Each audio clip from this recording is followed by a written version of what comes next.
developers and trying to make sure that they're making sure the minority developers are hired, as well as making sure that it's going to impact the community in a great way. What role does the county commissioner play with that? Well, we play a large role as far as economic development. We county government is an extension of state government. So there are certain rules that are placed on us that we can't do anything about. So as far as incentives and as far as looking to see is it a fit for our community, and if it's a fit for our community, what is the company offering for our community as far as the community people being hired, community involvement, all of those things we're looking and asking those kinds of questions. And it's okay to do that. But there are some legalities that we can't do anything about. We've got some rules that have been placed on us that we just have to let it go. Right. There's certain things that you can't do because of what the state has put on you in terms of their rules and regulations. Yeah, so that makes a lot of sense. We have an attorney, our county attorney, that advises us that, this is okay, we can push it here, push it there, but certain areas we can't push. Good.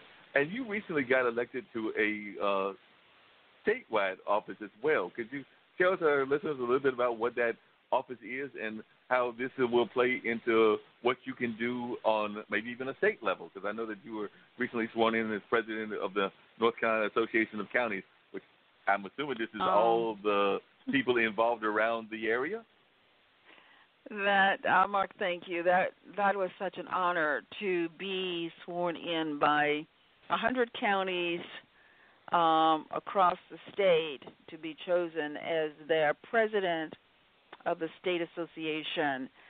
And for Durham, that had never happened before. It was the first time anyone had that honor. And I've learned what it means to go from Murphy to Matteo. There are some, and we have some really, really rural counties in this state that need all the help that they can get. I actually grew up in Warren County. Yeah, I grew up in Caswell County, so I know rural. I know, and visiting those areas, we can't do enough in educating our children, educating our young people so that they have a chance in life. The great equalizer is education. And if we have to continue to improve so that from universal pre-K to college, that our young people have an opportunity to have a life. Yeah. And how do you think we're doing in terms of educating people just about the duty of civics? Because, I know that we're in a very tumultuous time in terms of our national politics and things of that nature, but it seems to me that I'm just amazed the amount of times that you talk to people that will tell you they haven't voted or that they have no interest in voting or that the candidates won't make any difference to them. Even sometimes the local candidates, which we often know that it's actually at the local level is the ones that oftentimes impact us even more than the national level. But I'm just amazed sometimes at the lack of interest by some of our youngsters and even some of our folks in the middle age and the elders that are not interested in the political spectrum. So I was wondering, have you had that experience, and what has been your reaction, and how have you coped with that? Well, I do my best to educate individuals when they don't seem to have an interest in voting, and I talk about voting for people that have their interests and their values at heart.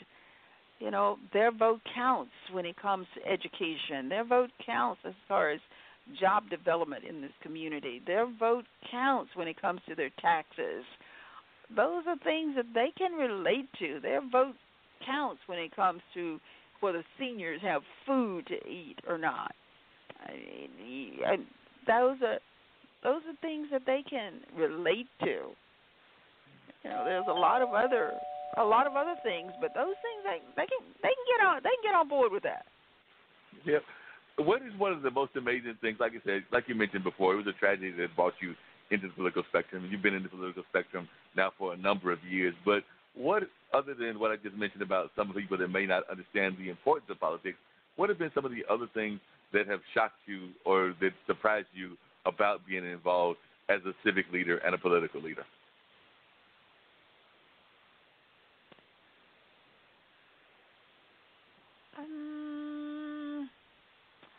I guess today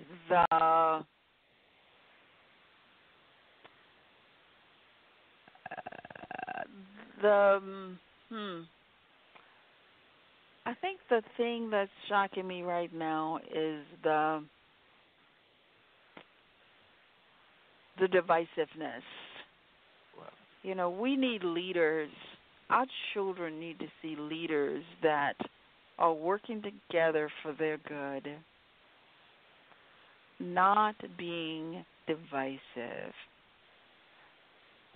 How do we teach our young people that they are supposed to work together, they are supposed to respect one another, irregardless of what they look like or how much money they have?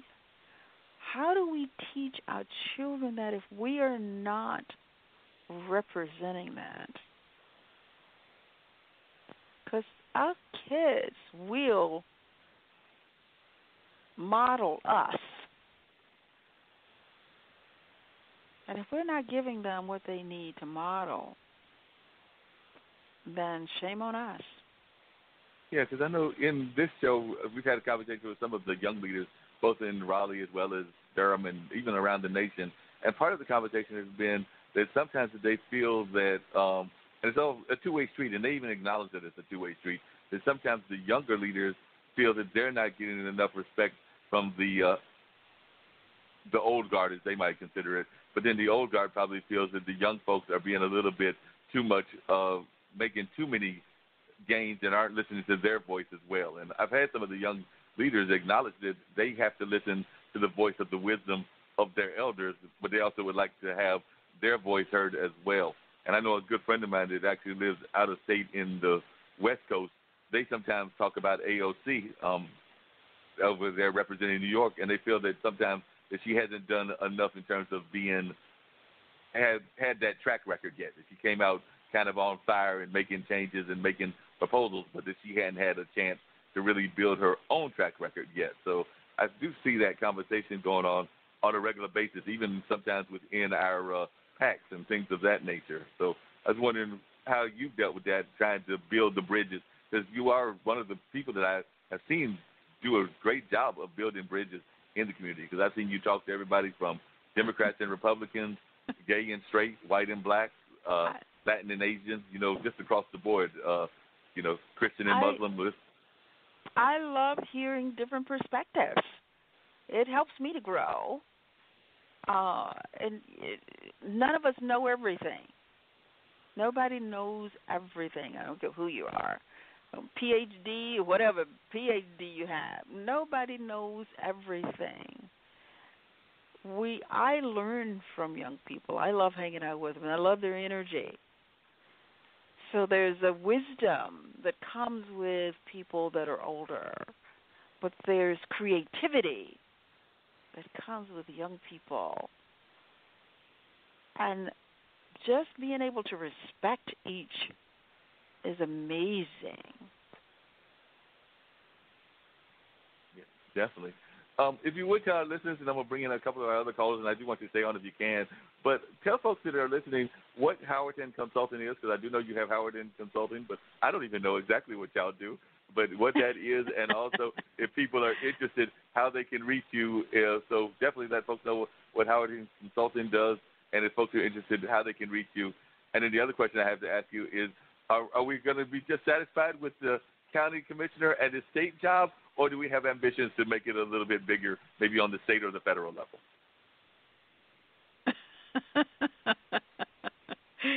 So, Howerton Consulting is an executive coaching firm. I am an executive coach. You know, as an elected official, you still have to work. I still have to pay my mortgage.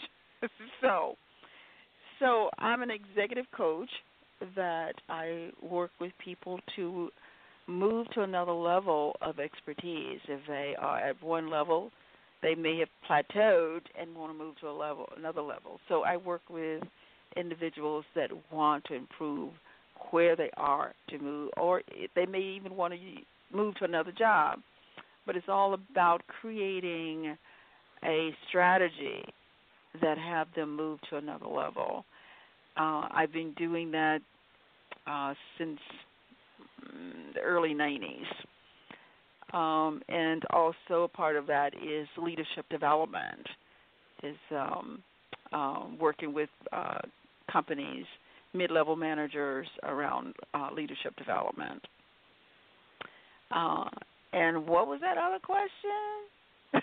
I was asking whether you were just going to be, you've done so much here in this Durham area. I didn't know if you had any ambitions to do anything on the state or the federal level, because I could definitely see you running some office on a state or a federal level.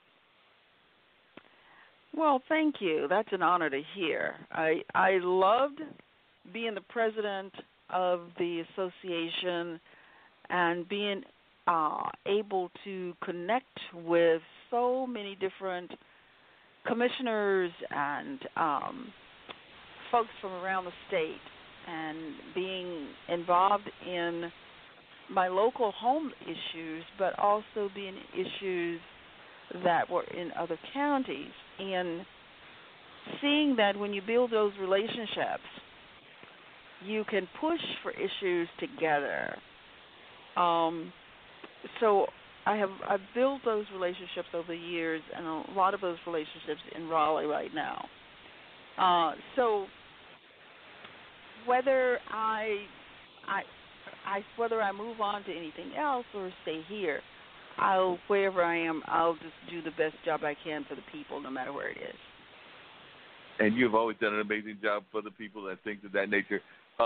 If you could definitely stay on the line, I would definitely appreciate that. But I think I had one or two more callers. Dean, does I still have Hope on? Yep, she's still standing by, and she will be in one quick second. Thank you. The old Renaissance is the new Renaissance, standing on tradition while embracing the spirit of distinction. This is the Harlem Brewing Company. Uniquely crafted beer brewed to deliver a taste, a sound, and a feeling that can only be described one way, Harlem style. So come and take a trip on the A train with our Harlem Sugar Hill Golden Ale and our Harlem Renaissance Wit Beer, the neighborhood original. Okay, well, we talk with Dean and Mark. Hope Love, you are on the line. Good evening. Good evening. Hey, Hope, how are you doing? Hey, Mark, how are you? I'm doing good. We have Brenda on the line as well. You know, Brenda's definitely been involved on the political circuit, but you've been involved on an issue that is very important to her as well, and that is the whole issue of education. Because when I think of theater educators here in this area, of course, there is the legendary Wendell Tabb, who I'm hoping to have on the show in the future. Oh, my God, but we've also got Hope Love that's been doing it not quite as long, but almost as long as Mr. Tabb has. When we used to work in Durham at our meetings, Wendell used to be the only person who would lean in. Everybody else would lean back. I would say something in the meeting. Wendell and I go way back. And he and I were simpatico when everybody else was like, whoa, I didn't see the lean out of this conversation. So I defer to being a mentee of his, but only by a year or two. He just looks better than me. That's why you think he's older. You still look amazing yourself as well, so don't even go there. But what draws you into education in terms of theater education? And as I mentioned earlier, I was talking about my dad's art bombs earlier that he dropped around different art galleries. I've always been one to believe that the arts can definitely be something that we use in terms of change and in terms of making change. I've even seen artists, including some very radical artists, that have even done theater pieces at like city council and commissioner meetings. So how important has art been to you, and